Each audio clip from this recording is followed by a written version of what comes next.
اس نقطے سے سمجھ لیں، بعض لوگ جو تراویح کو 20 نہیں مانتے اور 8 رکعتیں مانتے ہیں، کیا 8 رکعتیں تراویح کی مانتے ہیں اور 20 کو بدعت کہتے ہیں اور کہتے ہیں ثابت نہیں۔ اب 8 رکعتیں تراویح، کیا ایک بات یاد رکھ لیں، کسی حدیث صحیح سے 8 رکعت تراویح سرے سے ثابت نہیں ہے، نہ صحیح سے نہ ضعیف سے۔ اگلی بات کہہ رہا ہوں، کسی ضعیف حدیث سے بھی نماز تراویح کی 8 رکعتیں ثابت نہیں۔ بات کو سمجھ گئے؟ اب وہ جو بنیادیں ہیں، سب سے بڑی جو ٹھوس دلیل ان کے پاس ہے وہ صحیح بخاری کی ایک حدیث ہے، جس کو امام بخاری کتاب رمضان میں لائے ہیں۔ ماہ رمضان میں تراویح کے ذیل میں قیام لیل، رمضان اور تراویح کے باب میں امام بخاری لائے ہیں، باب ہے۔ اور ایک باب جب امام بخاری کوئی باب قائم کرتے ہیں بیٹے، تو اس کا مطلب یہ نہیں ہوتا کہ یہ احکام اور سنن کی کتابوں کی طرح ہر حدیث اب عین فقہ کی کتابوں کی طرح بنوان اس باب کے مطابق نیچے ہوگی، نہیں۔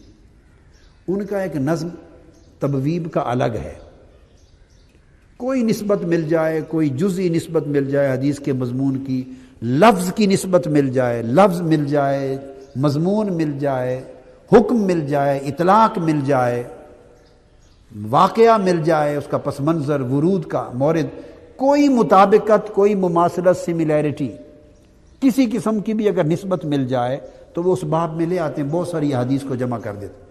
یہ وجہ ہے کہ ایک حدیث 10 12 بار بھی صحیح بخاری میں آتی، اس حدیث کو یہاں لکھ دیا، اسی حدیث سے ایک اور معنی معلوم ہوتا ہے، وہ اگلے باب میں بھی لکھ دیا، اس سے ایک اور معنی پر اطلاق ہوتا ہے، اگلے باب میں بھی لکھ دیا، تو 12 مرتبہ بھی بعض اوقات ایک حدیث صحیح بخاری شریف میں آتی، 7 مرتبہ آتی۔ انہوں نے اس حدیث سے جو معنی لیا تو اس کے ساتھ جو مضمون ملتا ہے اس باب میں اس کو درج کر دیا۔ تو ایک روایت ہے کہ کسی نے حضرت عائشہ صدیقہ رضی اللہ تعالیٰ عنہا سے پوچھا، یہ حدیث ہے، پوچھا کہ حضور علیہ الصلوۃ والسلام کی رات کی نماز کیسی تھی؟ کیا پوچھا؟ آپ کا قیام اللیل، رات کا قیام کیسا تھا، کتنی نماز پڑھتے تھے، کیسے پڑھتے تھے؟ سوال کرنے نے، یہ بات ذہن میں رکھ لیں بیٹے، نوٹ لکھ لیں، آپ کو یہ کام آئے گی۔ سوال کرنے والے نے صلاۃ التراویح کا پوچھا ہی نہیں ہے، یہ بات بنیادی۔ سائل نے اپنا سوال صلاۃ التراویح کے بارے میں بولیے پوچھا ہی نہیں ہے، انہوں نے تو رات کی نماز کا پوچھا ہے، انہوں نے تو صلاۃ تہجد کا پوچھا ہے حضور صلی اللہ علیہ وسلم کے بارے میں، رات کا قیام کیسا تھا۔ تو وہ بیان چلا آ رہا ہے، تو وہ پھر حضور کے تہجد کے لیے انہوں نے پوچھا، سوال یہ کیا، انہ سأل عائشہ رضی اللہ تعالی عنہا کیف کانت صلاۃ رسول اللہ صلی اللہ علیہ وسلم فی رمضان۔ یہ میں آگے آپ کو بتاؤں گا کہ پھر رمضان میں حضور علیہ الصلوۃ والسلام کی نماز کیسے ہوتی تھی، نماز تہجد۔ حضرت عائشہ صدیقہ رضی اللہ عنہ، نماز تہجد کیسے معلوم ہوا وہ بتاتا ہوں۔ عائشہ صدیقہ رضی اللہ تعالیٰ عنہ جواب دیتی ہیں، ما کان یزید فی رمضان ولا فی غیرہا علی 11 رکعۃ، کہ رمضان میں بھی اور رمضان کے علاوہ باقی 11 مہینوں میں بھی حضور علیہ الصلوۃ والسلام پورے سال کے کسی مہینے میں بھی 11 رکعتوں سے زیادہ نہیں پڑھتے تھے۔ تو کون سی نماز ہوئی؟ تراویح تو صرف رمضان میں ہوتی ہے، 11 مہینوں میں تو۔ حضرت عائشہ صدیقہ رضی اللہ تعالیٰ عنہ نے بھی یہی سمجھا کہ یہ صلاۃ التراویح کا نہیں پوچھ رہا۔ اگر وہ سوال سائل کی بات سے یہ سمجھتی کہ یہ نماز تراویح کا پوچھ رہا ہے تو ولا فی غیرہا بولیے نہ فرماتی، چونکہ صلاۃ التراویح تو غیرہا میں ہے ہی نہیں، غیر رمضان میں، رمضان کے علاوہ باقی 11 مہینوں میں تو ہوتی ہی نہیں ہے۔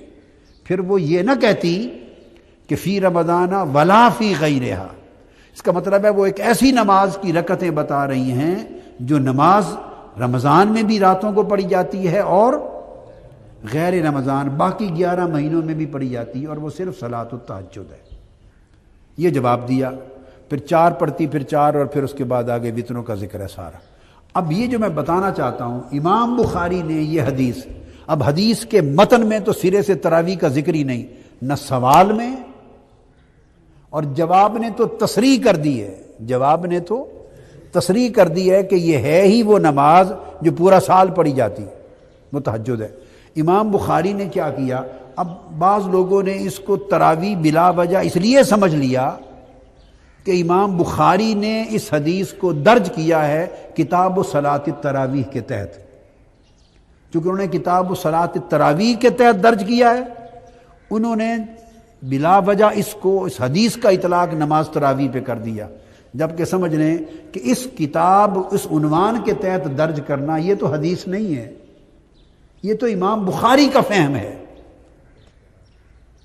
اور وہ وجہ کیا ہے کہ چونکہ تہجد رمضان میں بھی پڑھی جاتی ہے اور غیر رمضان میں بھی پڑھی جاتی ہے، سوال اسی کا تھا ذہن میں ان کے پوچھنے والے کہ یہ تھا کہ کہیں جب رمضان آ جاتا ہے اور رمضان میں تراویح شروع ہو جاتی ہے تو کیا نماز تراویح کی وجہ سے تہجد ختم تو نہیں کر دیتے تھے؟ کہ یہ تو نہیں تھا کہ تراویح آ گئی تو پھر تہجد قیام اللیل نہ کرتے ہوں یا کم کر دیتے ہوں؟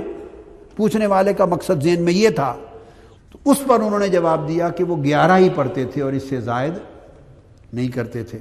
اب امام بخاری نے یہ دے دیا اس کو صلاۃ التراویح کے باب کے تحت۔ اب اگر امام بخاری کا باب قائم کرنا ہی حجت ہے تو میں جو بات سمجھانا چاہتا ہوں، امام مسلم کی طرف آ جائیے۔ امام مسلم نے پوری کتاب رمضان اور صلاۃ التراویح کی کتاب قائم کی ہے صحیح مسلم میں، اور ساری کتاب و صلاۃ التراویح میں امام مسلم یہ حدیث نہیں لائے۔ یہ بات خاص نوٹ کرنے والی۔ کیا مطلب ہے کہ امام بخاری کا جو نظم ہے ابواب کا، وہ امام بخاری سے امام مسلم کا بہتر ہے۔ امام بخاری کے ہاں ایک ہی حدیث 10 12 جگہ منتشر ہو جاتی ہے، چونکہ جو باب بندی ہے وہ موضوع اور مضمون کے اعتبار سے اس میں سختی نہیں ہے، کئی چیزیں ادھر، کئی چیزیں ادھر، کئی چیزیں ادھر آ جاتی ہیں، جو نسبت مل گئی کر دیتے ہیں۔ امام مسلم کے ہاں تبویب ہے، جامعات میں، جامع میں، سنن تو پھر احکام آ جاتی ہیں، امام مسلم جیسا نظم باب بندی میں کسی کتاب کا نہیں ہے۔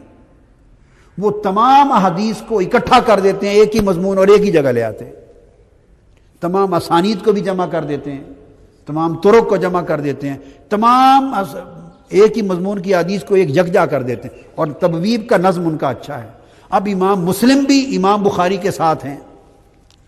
میں 2 باتیں بتانا چاہتا ہوں۔ امام مسلم پوری کی پوری آپ کتاب رمضان اور اس میں قیام اللیل رمضان کا، اور انہوں نے الگ باب قائم کیا صلاۃ التراویح۔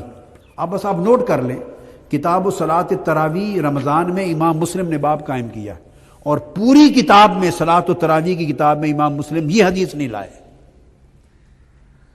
اب یہ بات سمجھ گیا نا؟ یہ پوری سند اور ذمہ داری کے ساتھ لکھ دیں۔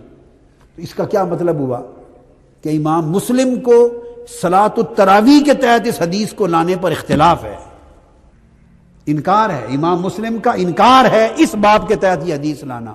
وہ سمجھ رہے ہیں کہ یہ فی رمضان ولا فی غیر ہی ہے، اسے رمضان کے تحت کیوں لایا جائے؟